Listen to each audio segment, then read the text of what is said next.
Hello. Today we are going to talk about, today I'm going to talk about silkscreen monoprints.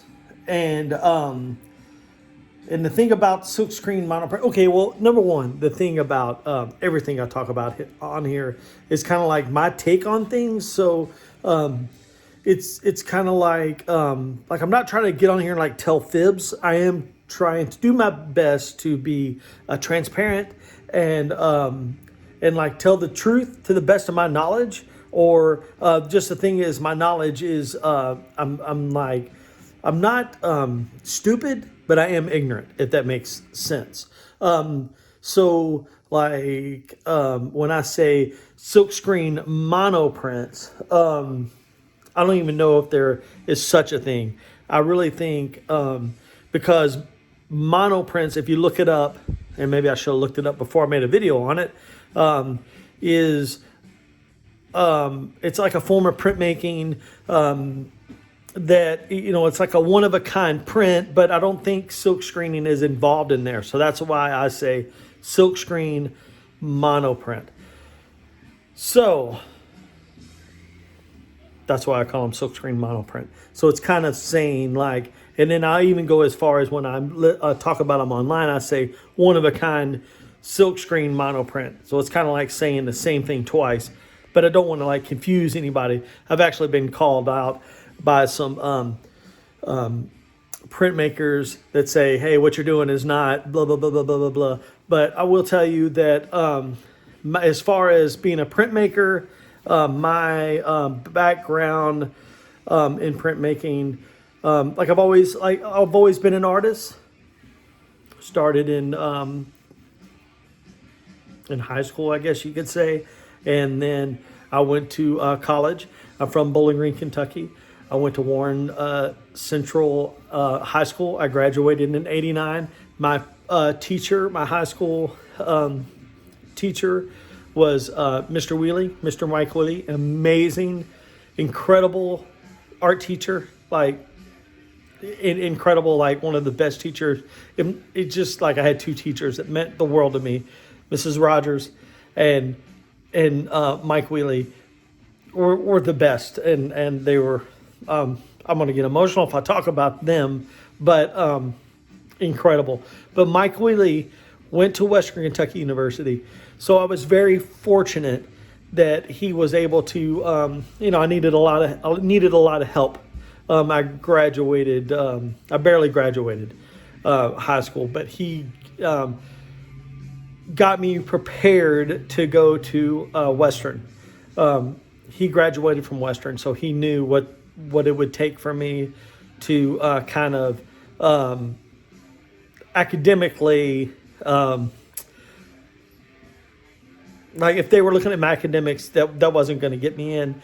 But he knew that I was driven enough artistically to kind of, I don't know. I was very fortunate that I had him on my side. I think he pulled a few strings for me to get me in. So anyway, so I did have some, I do have a background in like some fine art,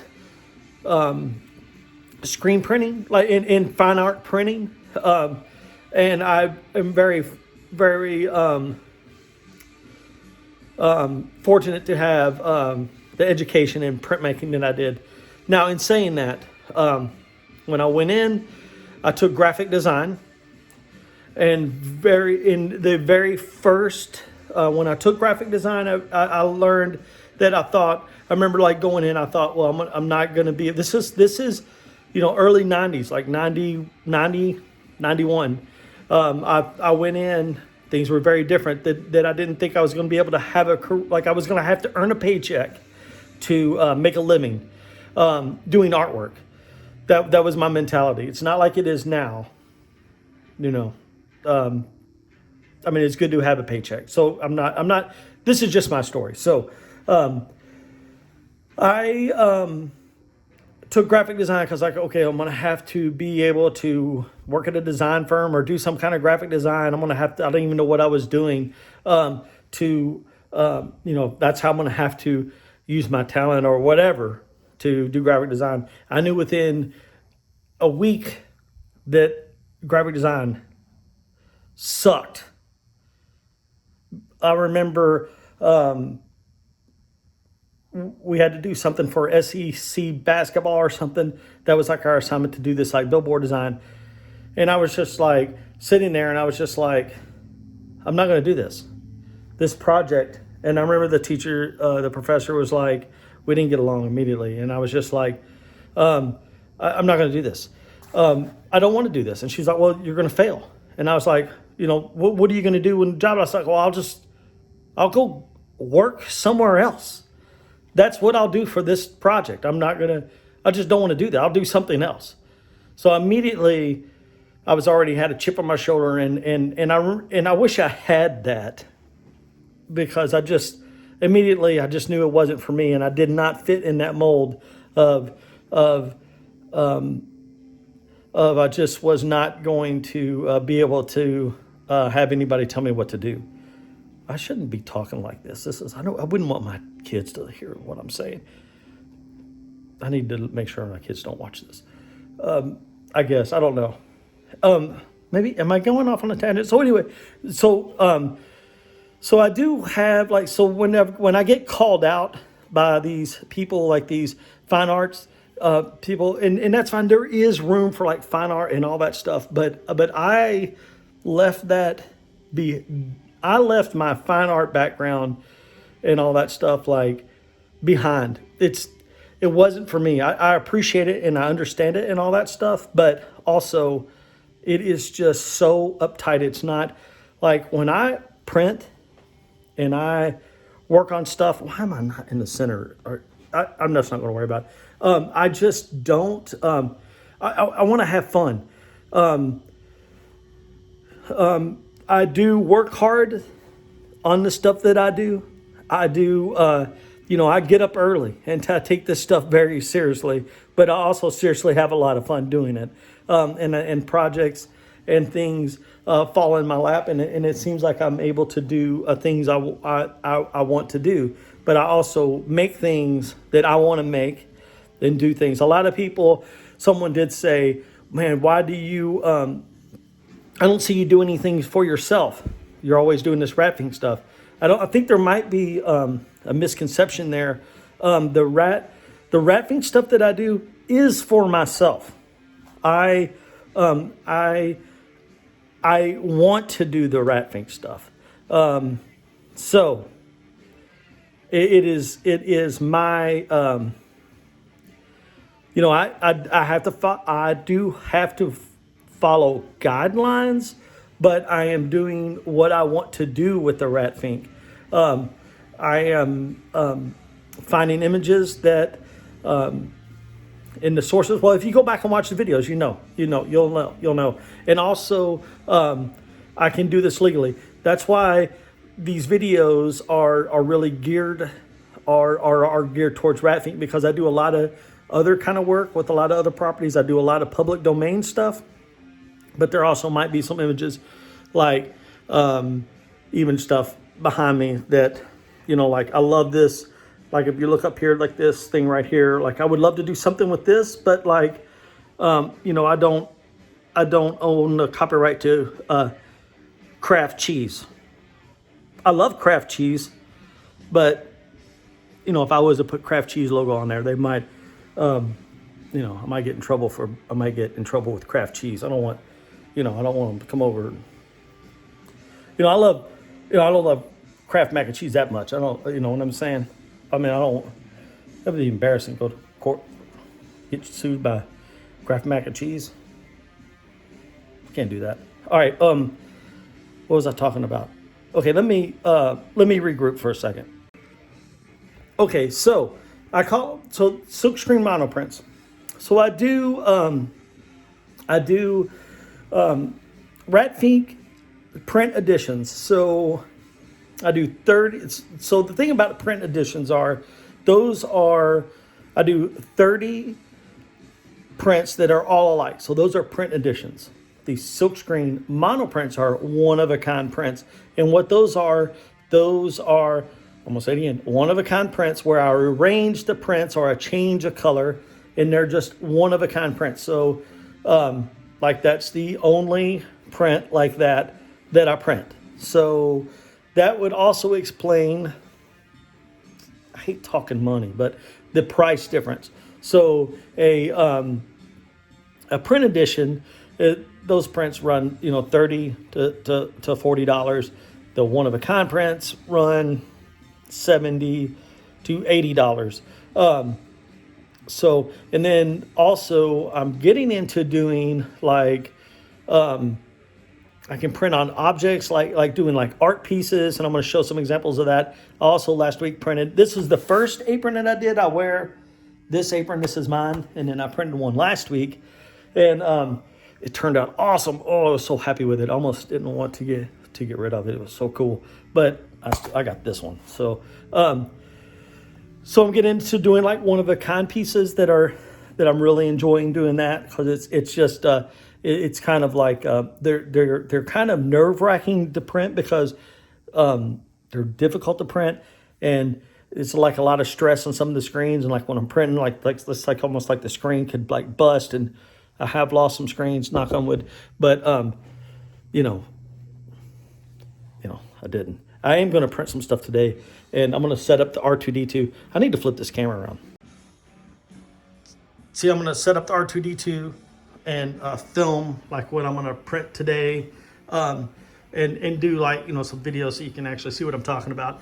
And these are some one-of-a-kind prints. I'm going to show you that. Like these are my, print editions. So like all these, this is like poster stock. So all these are what I was talking about earlier. Okay. This is an example of printing on objects. Those are when I was printing the mass print. I just laid the screen on here and printed those. I like printing on objects because, especially like printing on wood, because you can really like go back in and print it. This is one piece of wood that is in the works. I don't know how much more printing I'm going to do on it, but it can be like built up.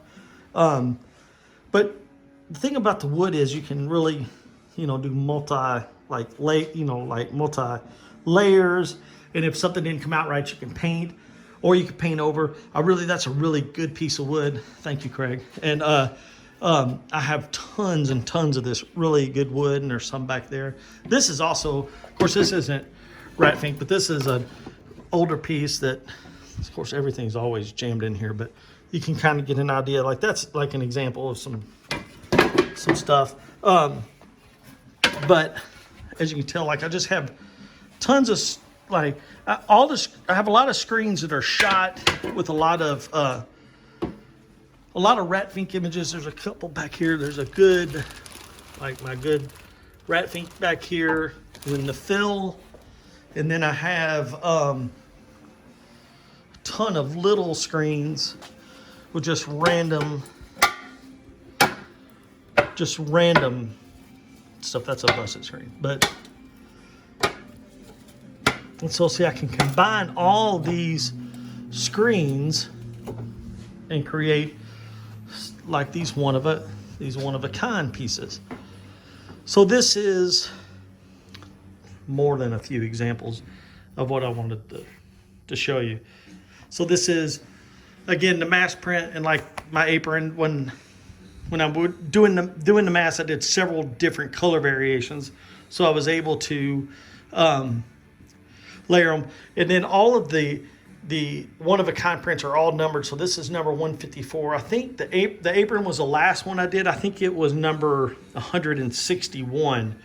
So you can tell I've done a lot of different one-of-a-kind pieces. And it's not that it doesn't take much to make a variation. And like you can see, see, this is number 25. That's that's an older rat Fink, as you can tell. Like the tail, I can definitely tell on like the tail, and then like, see, that's that with this. That has the background screen.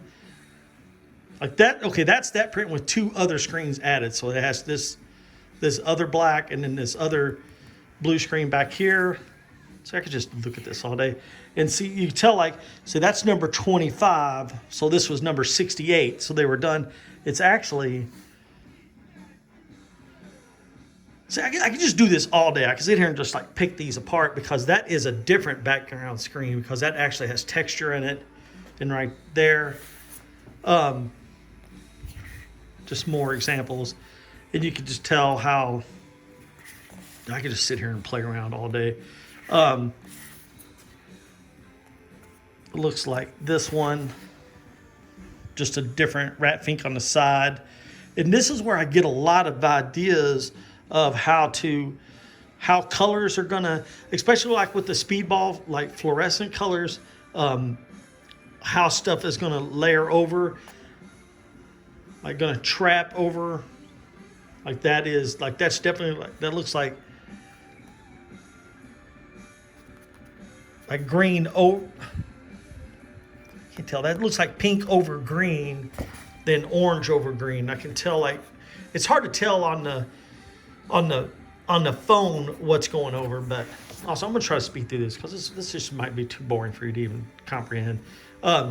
This actually is interesting. So this is Brother Rat Fink over. This is the actual first print where I did test of the fluorescent colors to do all of the IMCO fluorescent IMCO decal prints that I've been doing.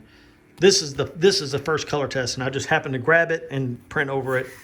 And then I pulled this one out because this is an example of where it was just a sidewalk surfer one color. I cut a stencil and then did a spray paint over it. So same thing with the Brother Rat Fink. So that's the variation in these. Just did some spray paint, got a good collection of spray paint over there and some metal flake paint. And these are really fun, like doing the spray paint. And I got that idea actually from Ed Newton when he was here in Bowling Green, Kentucky at the Corvette Museum at the Rat Fink opening. And he was, it just blew my mind when he actually was told this story about when Ed Roth placed an ad, said that he offered full color t-shirts before they even had could do that. And he said, we'll just spray paint on the shirts and print. We'll just spray paint over the top of the print. And then, going back after knowing that and then going back and looking at it. Anyway, there was just, it just takes someone telling you that for you to notice. This is one of the most recent ones with the combination of screens that I have that I did. This one, these next three, this one, and this one. These are all speedball fluorescents with a mix of a light blue mix over to kind of like fade some of the colors out. These are some other old ones, number 65. So you're looking at 158 and then back to, 65. These are bag and boarded prints. When I set up at shows to vend, I have these cases and I put these bag and boarded prints, makes them easy to display and keeps them, This is another thing, doing one of a kind prints. Most of the time in screen printing, you go light to dark, but in doing these silkscreen monoprints, you can, mess with your colors, like try different things. So this is actually went black first and then built up on top of that. So we got this has a fluorescent green over black and then a pink over that. It's just, and that's where you really get some ideas. You can really explore, get some ideas. And some of these, the crazy thing about some of these prints, like sometimes just turn out to be a total bust, but you're shipping out orders or whatever, maybe like this section you really like, so you just cut that out and put it in a border in with an order, or cut it out and put it in like a little frame or something. I don't know, you can tell a lot of these share the same thing. I really had fun with this strip, and that screen came off of that print over there in the corner. You can see that. All right, these are more spray paint out of this Robert Williams ad. This is where I cut one stencil and used that part of the stencil and flipped it and used that part of the stencil. So I put that in there. All right, we're almost at the end of this little tour here. Same thing, same screens, just different color variations. Then when I was doing this, I probably started, because it looks like this, those two, these two are the same. That lime green is the same screen. And then I went and printed, did 2 of those at the same time while I still had the screen. Maybe even did, look here, I did 3. Let's do, oh boy, that's not good. I did 3 right here and then printed on top of that. So kind of, save some time with that. So anyway, that's some examples of some one-of-a-kinds. What I'm going to do today is I'm going to do 2 16 by 20s, and I got them marked off. And then I think I'm going to do 2 of these wooden pieces. Like I said, with the screens I have here, I'm real focused on using this as my base. I can really see like, and this is what I do, like I can really see like, let's hug this to the side of that 16, and I really like using this screen right here of Ed Roth. Also got to make sure, like, down the side, so you can kind of see an idea, a good place to start. That is going to be freaking awesome. I love this. It's going to be a lot of masking off. I'm going to do my best to hook the phone up to R2D2 and do some filming, so you can actually see like the fun stuff. Because this has gone on for like 15 minutes. Hope you've been entertained, and with in my little breakdown of monoprints. All right, I'm going to start printing. Okay, I'm going to do my best to kind of go through like my thought process on how I put these together. I'm going to do one print at a time. Usually when I'm doing these, I work on them all at the same time, and it's a little more random. I mean, I do kind of, plan it out a little bit, but usually like when I start printing, I kind of just start grabbing things and just kind of like going with it, and it's not so planned out. But I'm just going to kind of give you an idea. Maybe you can explain it better than I can even understand it, if that makes any sense at all. Okay, all right. It's 16 by 20 paper. I've got the paper marked out. I got a 1/2 inch border on the sides. I got 1 inch at the top, 1.5 inches at the bottom. So I have a little bit more room than I usually do when I do a print edition, which is 1 inch on the sides, 1 inch at the top, and 1.5 inches at the bottom. Okay, so I really want to incorporate Ed, this one screen of Ed Roth with this, just because I don't use this that often. I get one good print out of this, so I don't get to use this screen that often. So this is my starting point right here. But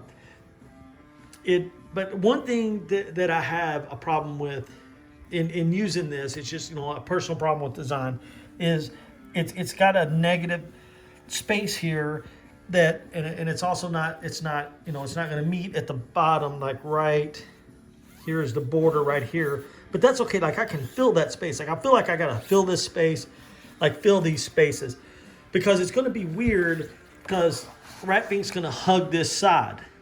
See, so like that's basically what the design is going to look like. But I'm not going to be comfortable with, like this is going to be like this, and then that's going to be like wide open right there. So to solve that problem, I got this screen. I love this screen right here. I use it quite a bit. It's on a lot of the one-of-a-kind pieces. I don't think I've ever used it on a print edition, but it probably is on there somewhere. But not in these. None of these screens have been used on a print edition because I don't use these size screens on a print edition. These are old blue cotton. That's my day job. Old screens. Some of these wooden frames are like 25 years old. So the 23 by 31s are what I use for my print editions, and my regular you know, when I print like the big print editions, the 16 by 20 pieces of paper. Okay, so to solve that problem, I can print this. So that will print out that corner.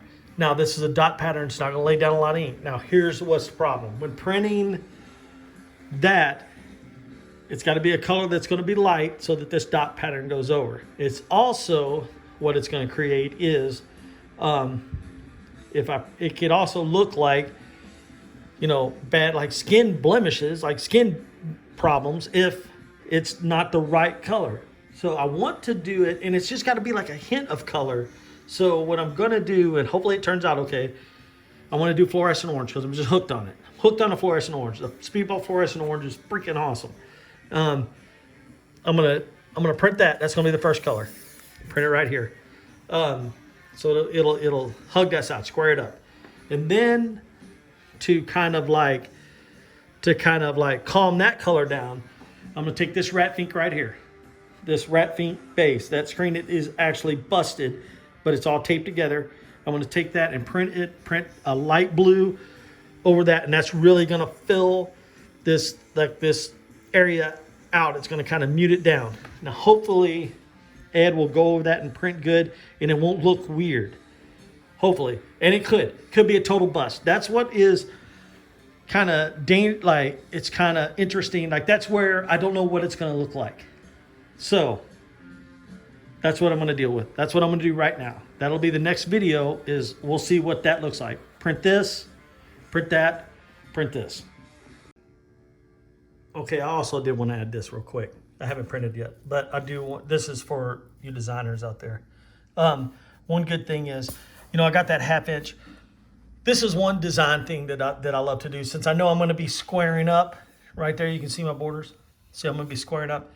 And see how like Ed's here, like right there. See how his hair here ends here. Like since I've got these elements right here, so if I line that up there, and see he breaks the plane there at the top, like his hairline breaks the plane, and then like let his nose break the plane. That's what I call like you break the borders. I wish I could let his chin break the borders, but then his nose will go outside over the paper. Can't do that. But that makes a huge difference. Like just breaking the border. And when you got that right there on that design, it is so cool. Like especially like when it's framed, someone has that in a frame, you see that, and it just that little bit of that nose poking out and that hairline at the top, it makes a huge difference in the design. So if all this looks good together, that'll be cool. I hope we get to see that. I hope this print works out. All right, I'm gonna shut up and do those 3 things. All right, I totally lied. I'm going to go ahead and print a wood piece while I do this one piece. I'm going to show you a little something. Sometimes when I'm doing the monoprints, the paper gets a little boogered up, and I'll show you why. Because it's not like a traditional. When I do like the print editions, like the screens are bigger, and everything is uniform. I've been printing them forever. I've been doing the monoprints forever too, but usually I don't know. Like sometimes I do the screen sideways. Sometimes I don't even use the clamps to register the paper. So like this paper, to create the off contact is the space between the screen and the piece of paper. Like you want a little bit of space in there so that the screen's not laying like right on top of the paper. You want a little bit of off contact. So Steve Ferguson, I know, I'm just, you got to have your off contact. Steve is a dude that I work with, and we love to talk shop. So that's a shout out to Steve. That you want that off contact. So I'm going to go ahead and show you. I'm going to put a little bit of this ink in here. Try not to make too much of a mess. Also, real quick, I want to add, if you look up Ed Big Daddy Roth, screen printing, there is some videos of Ed Roth actually screen printing instruction videos. They're awesome. So, all right, I'm going to hit the vacuum table. That's what I'm doing.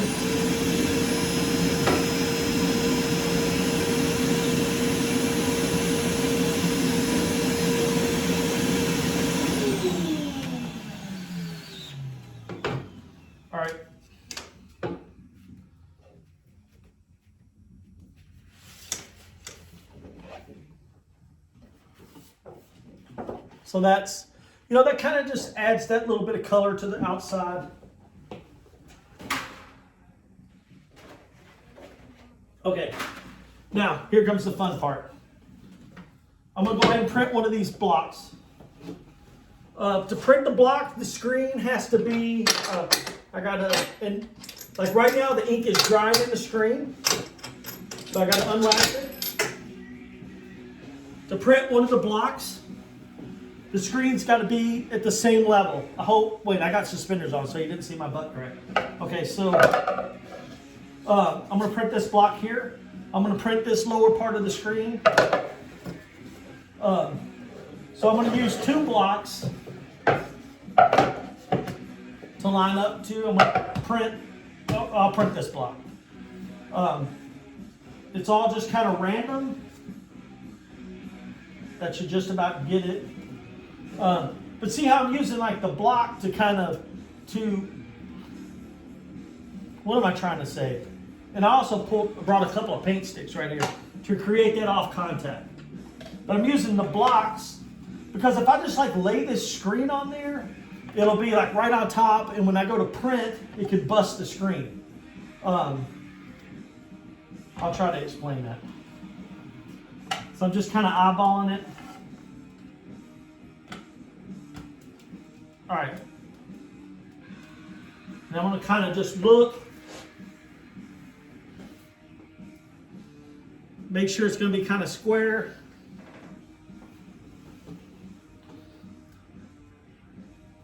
It's not.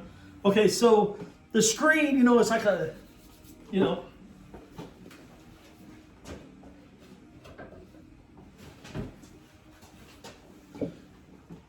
I had a screen right there. Okay, so the screen is like, you know, it's like a drum. It's like, it's fabric. The screen is so warped. This is one of those screens. It's like older than my daughter. It's like, I swear this screen's like 25 years old. Okay, so it's like fabric. So the screen, it'll bust. It doesn't take much to bust it. So if I was to like, you know, like lay this piece of wood on here like this, right? And then give it like a whole lot of pressure, like push the ink through, like see these corners right here? When I go to push, it would, you know, it could bust the screen. And then that would suck. It would ruin your whole day. These screens, these are my babies. I mean, this thing is like, I love this thing. This, like I said, it's 25 years old. I treat it with love and respect. If this thing could tell stories, I might be in trouble right now. There's no telling what this screen has seen me do. So let's not talk about that. Let's put it up. There you go. All right. So I need to print instead of jibber jabber. All right. I don't need to hit the vacuum. Where's that thing at? Okay. I'm gonna print, and hopefully we get a good print. If you have someone holding the screen for you, it's good. You know, you get like a screen printing buddy. All right, so see, and these things are cool. I bought this on Amazon, but you can get these at like, you know, like Hobby Lobby, Michael's. You go to Hobby Lobby, run into Matt Simone, my buddy Matt Simone, be like, hey, what are those little wooden things that? Go in there, use your 40% off coupon, sometimes 50% off coupons. Sometimes I've seen them 60% off coupons. These wooden panels, I don't know how big this is. This is, I don't even know. I need to keep going because that ink is drying in there. But look at the detail. Check out that drag lever right there. And that's on wood. And then, so what I'm thinking about, obviously it's on wood. It's on wood. So what I'll do is, I'll print like red over that, and then that black, do that rat Fink on there, over that. It'll be so cool. But see, I could go in and I could paint on that, you know, or I could do all kinds of stuff. I might put another couple layers on there. I don't know. I'm gonna keep printing. All right, I think in the beginning of this, you know, I said, you know, I like to be, you know, transparent and honest as possible when I'm doing these. I totally forgot how dark this image prints. Like those little screens are not, the screens come in different meshes. The bigger screens are 305 mesh, and I think that screen, the smaller screen, was a 200 mesh, which means the higher the mesh, the more detail it can hold. So basically, when I flooded it, it laid down more ink. So that print is a little bit darker. Like on the camera, it doesn't look as bad. And it doesn't look bad. I just wish it was lighter. And it's you know, I just wish it was lighter. There was more. I wish there was more contrast. And then also, see this right here? Looks like a booger's right there. It's when printing these, it's very difficult to you know, it's difficult for me to keep my hands clean and moving stuff around. So, you know, that absolutely sucks. So that's going to be there. And I went ahead and took this film. So like the next, like I've already lined this film up. So you can see kind of the direction I'm going. I'm going to print. I got a good speedball red in, the medium red. I'm going to print the red, and then that's the black screen over. It's not going to cover this up, even though I could put something down there to cover because it is up at the top. But that's also where I'll sign. It's just going to be, it's going to stand out like a turd in a punch bowl. It just sucks right there. Yeah, but I did went ahead and did another one of these. I kind of have an idea using the drag nut screen what to do here. This one might be just about done because once I put that red and then the black on top and do some filler here, and then I might have to address something there. I don't know. I am going to print my information here. That way I don't have to write it in. It is going to be sticking down here in the right here. I don't know. I might block that out, but you know what? I could put it right here and cover that up. I could just print this, move it over, and print it right there. Right over there. That'd look goofy as hell, but still, maybe. I don't know. It's just one of those things that happens.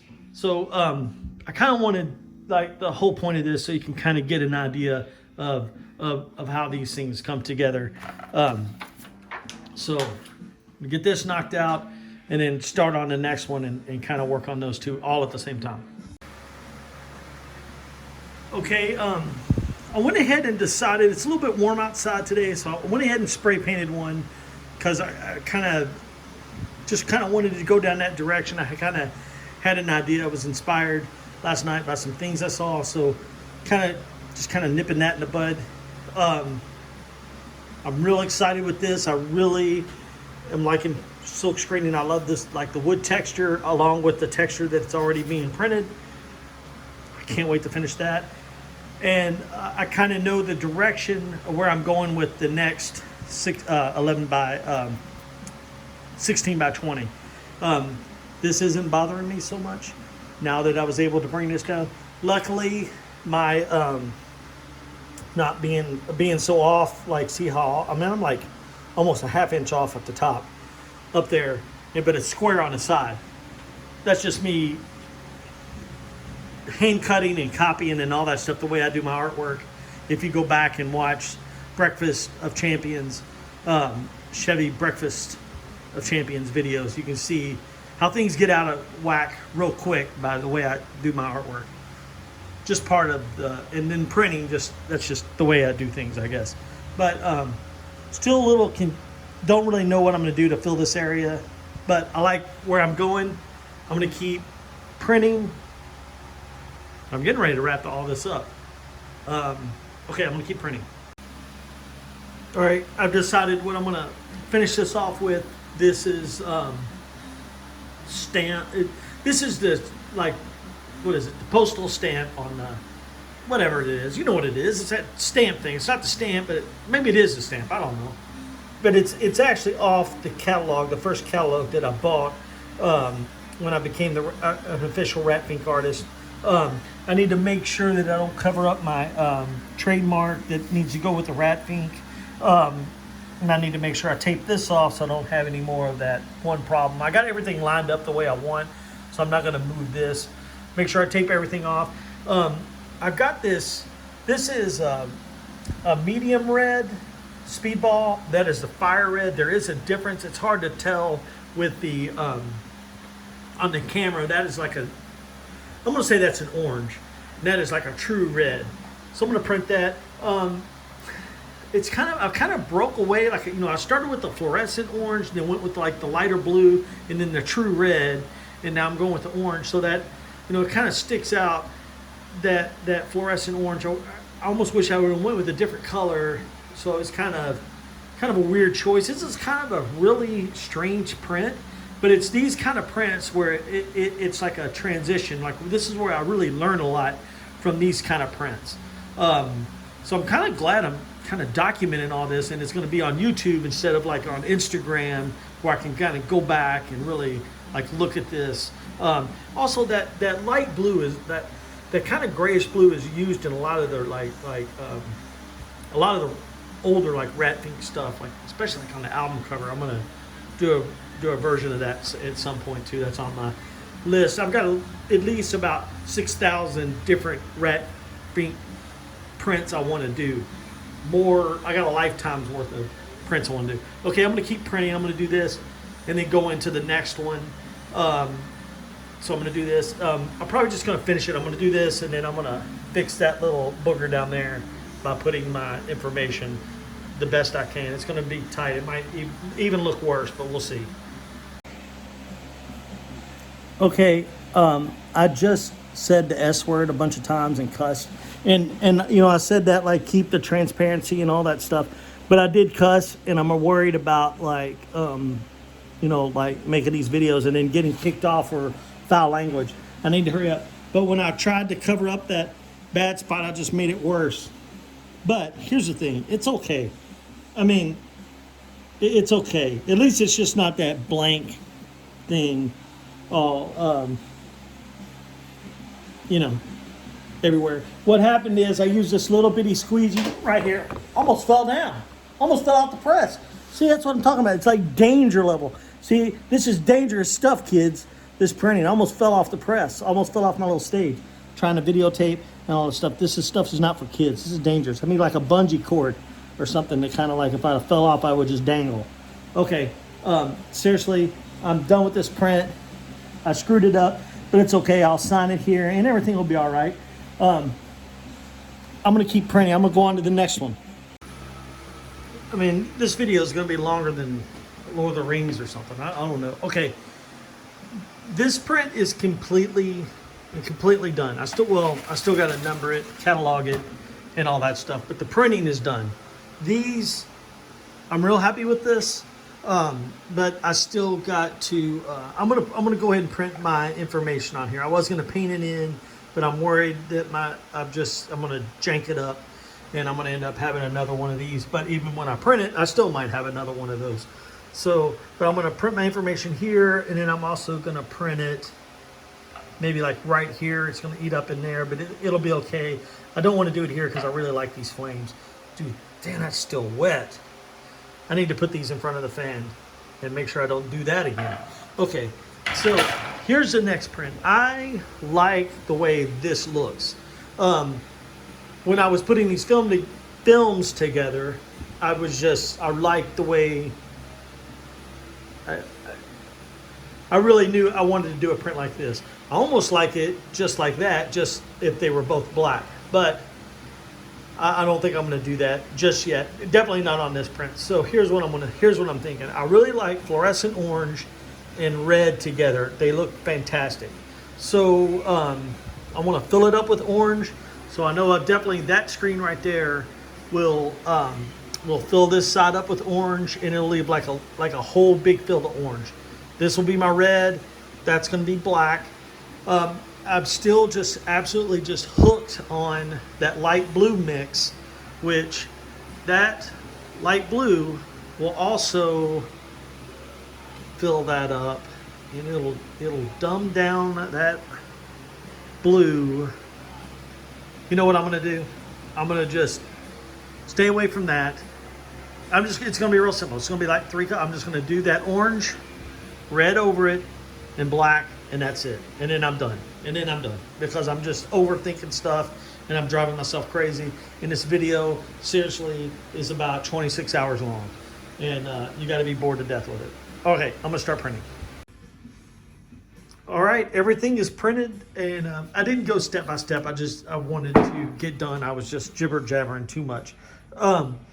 Everything is done. I had a little bit of trouble printing the you know, like this was really kicking my butt today. Ended up painting that last one in. Real happy with everything.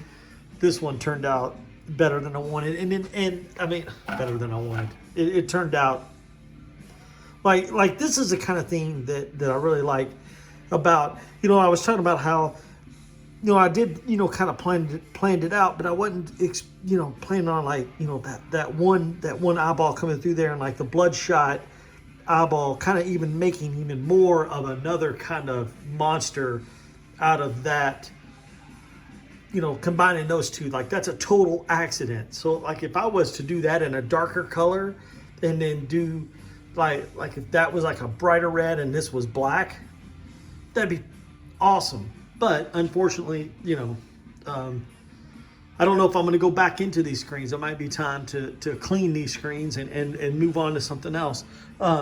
Everything is, what happens here is everything has been cataloged. See, I write, everything down is recorded, and then as it's sold, and it's like, you know, it's highlighted, and then so everything is, you know, kept record, and you know, everything is, you know, signed and numbered. Just kind of repeating myself. This was a productive day, but now you get an idea of what all goes into the, you know, one of a kind. I do like a lot of these videos on, and I do this like at the end of every one. The best place to see this kind of stuff, like more of like a daily basis, if you can stand it, is on my Instagram. Jim H. Madison on Instagram. You know, pop up just on your phone right there. You can, like, you know how to do Instagram. Just, you know, pop on these pictures right here, and then you can do, you know, click. Wait, you know, that's not what your Instagram looks like. That's what my Instagram looks like. So, Jim H. Madison on Instagram. Like and subscribe to my YouTube channel. Tell all your buddies about it. Tell your kids, everybody. Tell your, you know, everybody. We've been listening to El Astronauta. This is a new record that's coming out in April 2021. So when you're watching this video 40 years from now, in April of 2021, this is El Astronauta's brand new record, High Strangeness. I think that's what it's called. I better double check. High Strangeness. Yes, that's it. If it's not, I'll correct it. All right, thank you for watching. Have a good day.